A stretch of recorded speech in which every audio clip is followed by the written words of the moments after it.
Hey everybody, tonight I was going to talk to y'all about core strength and how some people are under the misconception that certain core exercises are the way to go in order to build the type of strength that's going to assist them with exercises like squats and deadlifts and overhead presses, heavy compound movements, things of that nature.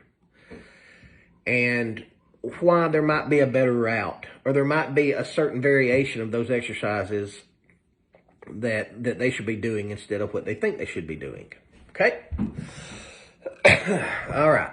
I've talked to some people that think that planking is the be-all and end-all of core exercises. Well, planking has its place. If you're looking for stamina, conditioning, if you just hate yourself, then I guess planking is the way to go.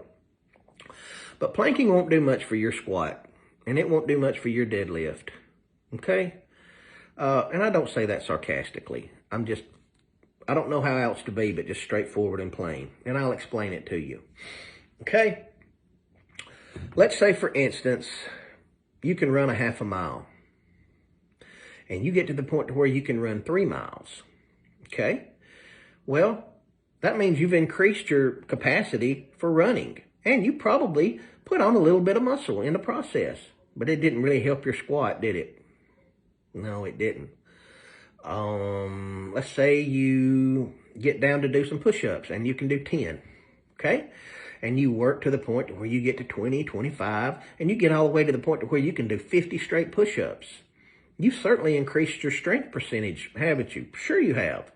But that doesn't mean you can crawl under the bench press bar and bench 250 pounds, 275 pounds, does it? Doesn't mean that that's actually going to help you too much. Now, will it help you a little? Of course. You put on a little bit of strength. You put on a little bit of muscle. But not enough to help you with the heavy movements, okay? So let's go back to planking. You take someone that has practiced the movement of the squat, okay? And they've progressively gotten stronger at the squat to the point to where they can squat 400 pounds, okay? Just a good round number, okay? That doesn't mean they're going to get down on the floor and be able to hold a plank for any considerable length of time, does it? All right?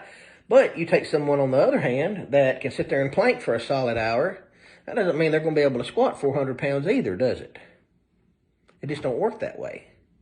Now, I'm for a middle ground, honestly. I know I do a lot of heavy compound movements, but I also try to do some accessory exercises. All right? So let's talk about what kind of accessory exercises we can do to actually benefit your core. How about that? If you want to do some accessory exercises to assist you in core strength, and you've pretty much got to the point where you can do 50 sit-ups, 60 sit-ups, and you're just spinning your wheels as you go. You're just more or less building stamina and not too much strength.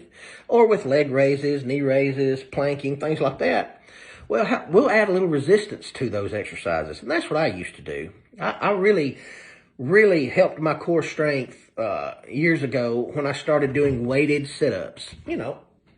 Start out with a 25-pound plate, moved up to a 45-pound plate.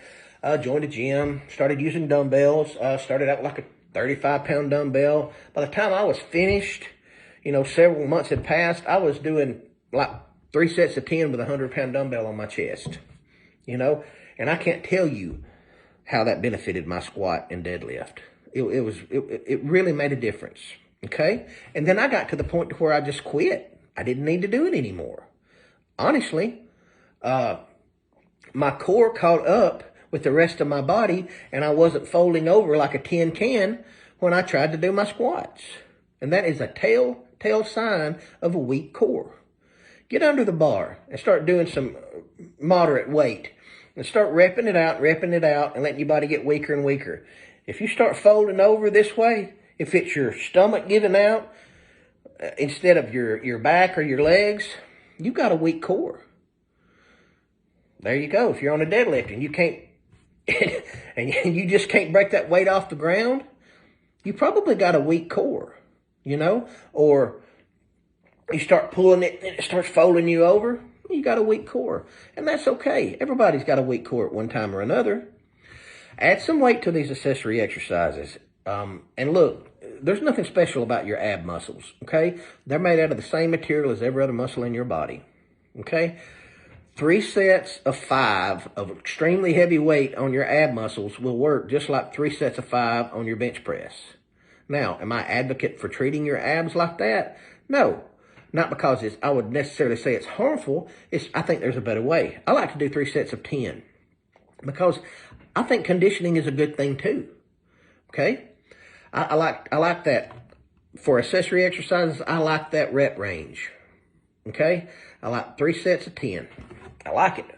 It's a good medium, just a good old average Joe, general, good program. Okay, you start doing more than that, and the weight's not really heavy enough to build the strength you need. You start doing less than that, and you're really not hitting that sweet spot in your conditioning.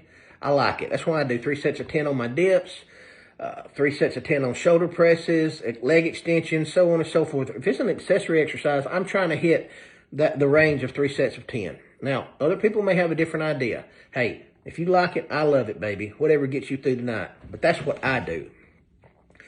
That way, I'm working on my strength-based core with my 3x5 heavy sets, and then I'm working on my conditioning with my accessory exercises, all right? And some strength too.